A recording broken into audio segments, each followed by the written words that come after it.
Hi class, how are you doing? Another week has passed and we are starting a new unit on persuasion and I miss you more. But I want to tell you a little bit about what this unit entails. So you need to get ready for a major part of your grade this semester. So oftentimes this big speech is a game changer and I want you to take it seriously. So it doesn't happen until the middle of next week, which gives you a lot of time to research, which is really important because no one's going to do anything because you tell them to. You need to be able to persuade them with sound reasoning and strong research. So what I'm going to do is I'm going to do a practice speech following the motivated sequence that's required in this speech. And I'm going to also post a sample outline. It follows the outline recipe that you've been given, but it adds a couple of ingredients. So I want you to see it in action. And then I'm going to have a couple of sessions where you can ask me questions next week. So we will have my office hours on Wednesday from 1 to 2 on Collaborate.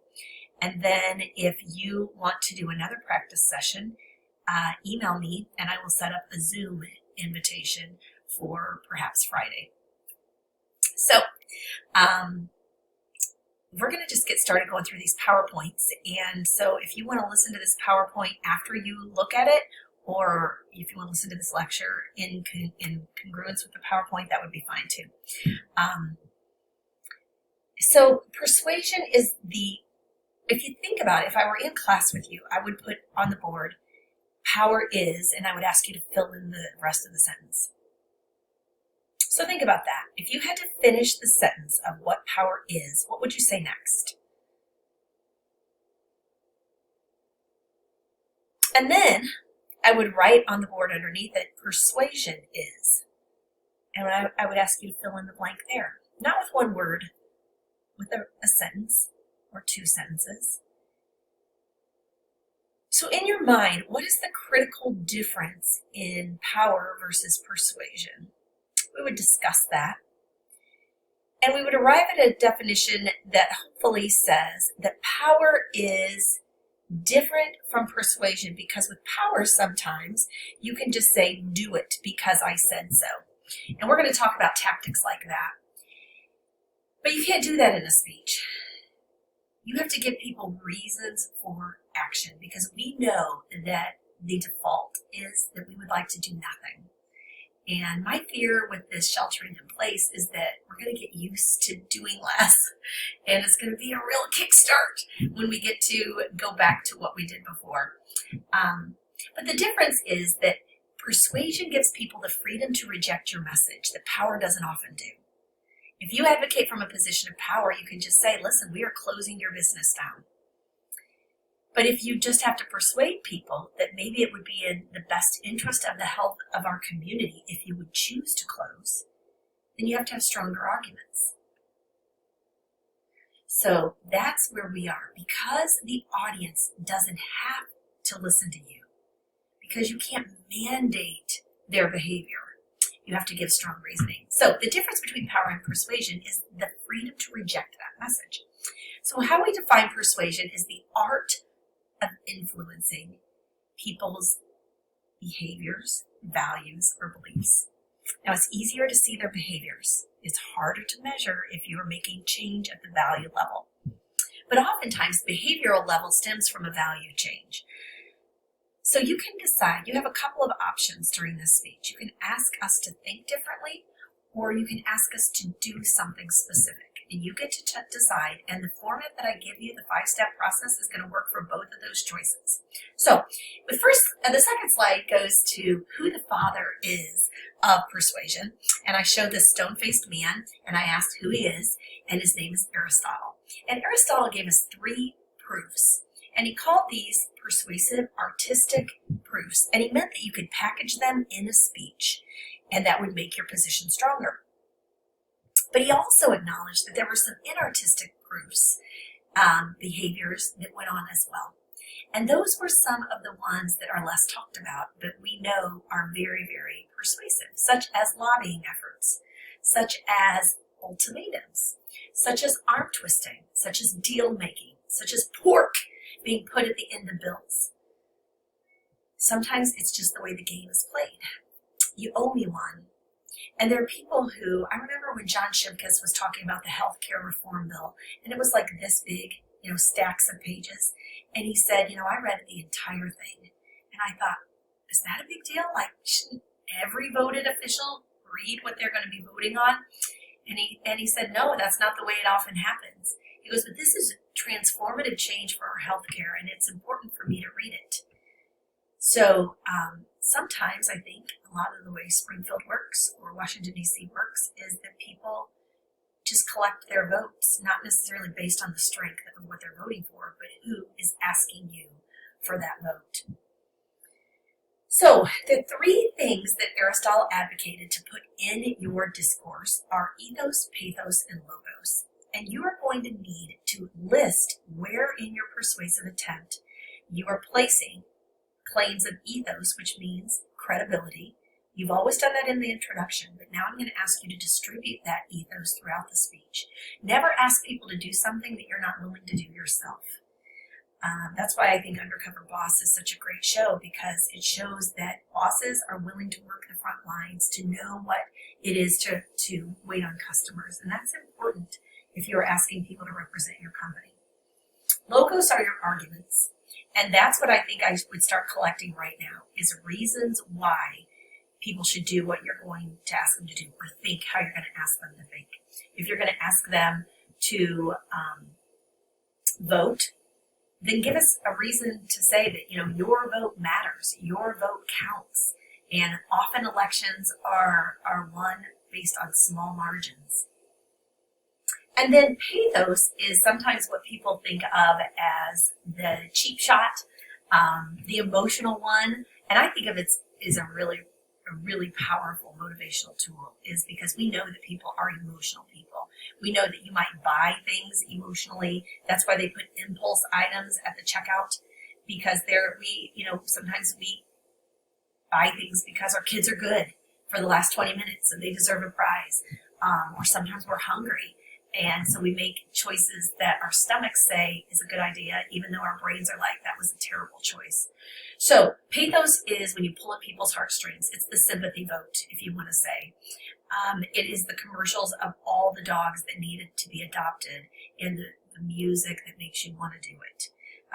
The logos would be, there are certain homes that are better for getting dogs, and there are certain times in your life when it's more feasible to get a dog. But the pathos vote would just say, hey, it doesn't matter who you are. There are too many dogs in our shelters right now, and you could make a difference in that. So, ethos, pathos, and logos, you are going to note those on your outline by putting an E, a P, and an L above or to the side of that claim. So, compliance, what we know about compliance is that compliance gaining is just getting people to do what you want them to do. And sometimes there are tactics that are somewhat manipulative for doing that. Sometimes there are moral grounds that we use. So look over some of those lists. And then there are just some thoughts on power. It has been the fact that our presidents have been tall. And so does looking up to a person actually make you look up to them figuratively, like they have something they know that you don't know? That's often why maybe we put people on stages, so that you have to look up to them, and that gives them some credibility when you do that. And then I'm always interested in the one that says that power follows the principle of least effort. And sometimes all of our attempts at moving people are like trying to get people to like you. It essentially just push them away. So sometimes, if you think about this relationally, for my 145 folks, in relationships, the people with the most power are often the ones who love the least. Because the people who love the least are willing to walk away. And the people who love the most are willing to become somewhat of a doormat and put up with anything for that love. So think about that. Then we talk about bases of power, and I'm going to go pretty quickly through those. There are people that you give power just because you like them. There are people that earn power based on their expertise and going to school and getting degrees and doing research. Do you know what they call the person who graduates last in his or her medical school? Doctor. Do you know where yours graduated in the lineup? Legitimate power is just positional power, and sometimes there are people who have these positions that you don't think deserve to have these positions. Sometimes there are bad cops. Sometimes there are bad bosses that inherited the company. I worked for one of those. And the last two are coercive versus reward. And I think it's interesting to look at those in context of one another, because many times school systems go back and forth. I was raised in a coercive school system where the only benefit of behaving was to not get in trouble. We didn't necessarily have a lot of rewards, or you didn't get to get out of final exams for never missing a day. Those are all new things. Reward power is when you reward positive behavior. And I think, that's good. It gives an incentive for the person who plays by the rules to keep doing that. I would have benefited from that system. But one thing that's added to these types of power that wouldn't be covered in a sociology class per se is persuasive power. Because we believe that regardless of who you are and how new you are to this field of study, that if you can form good reasons, if you can do good research, if you can have logical claims that make sense and you can back those up, that you can move people, that you can be in a powerful position. And that's called persuasive power. That's what we're going for during this next speech. So I want to talk about the format that we're going to use. Remember, it's often good to allow people to change incrementally. I call that the Weight Watcher way. Weight Watchers doesn't believe in massive weight loss. They believe in sustainable, small steps toward weight loss. 3 pounds a week is way better than doing 10 pounds a week, because a lot of that time you'll have the boomerang effect where you gain 11 back, even if you lost 10. So let's talk about the format that is the last slide of this sequence, and it's Monroe's motivated sequence. I like to call it the ands of the way. And it starts with attention, and we've always done that from your grabber. You've always tried to get people's attention first. The second step, which also could be done in the introduction, and maybe might even be your with them, is to show that there's a need for change. I was in sales, and a lot of times people didn't touch their refreshment service if it wasn't broken. Even if I could have saved them money, they didn't see a need to change. So you've got to establish that. The third step, and probably the one you're going to spend the most time of your 7 to 10 minutes in, is your satisfaction. And so you need to show that because there's a need, that you can fix the need with a certain course of action. So we have low voter turnout. That's our need.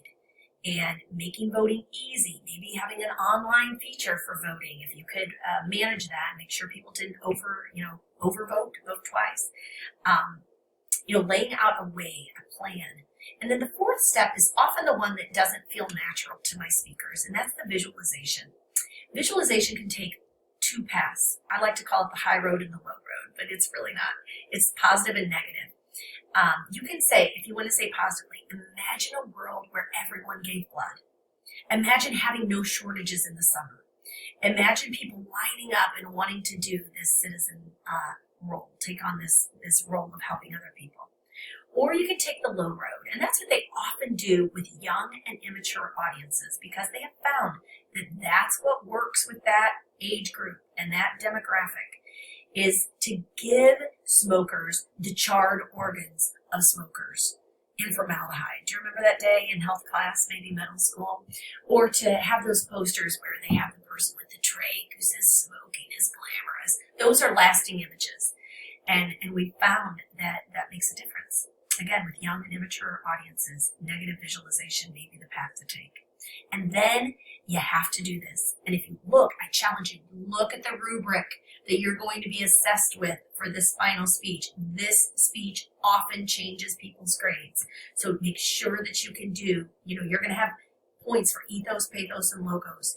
You're going to get points for following this attention motivated sequence. You're also going to need to use the discussion board information that you get and say that 20% of you feel this way.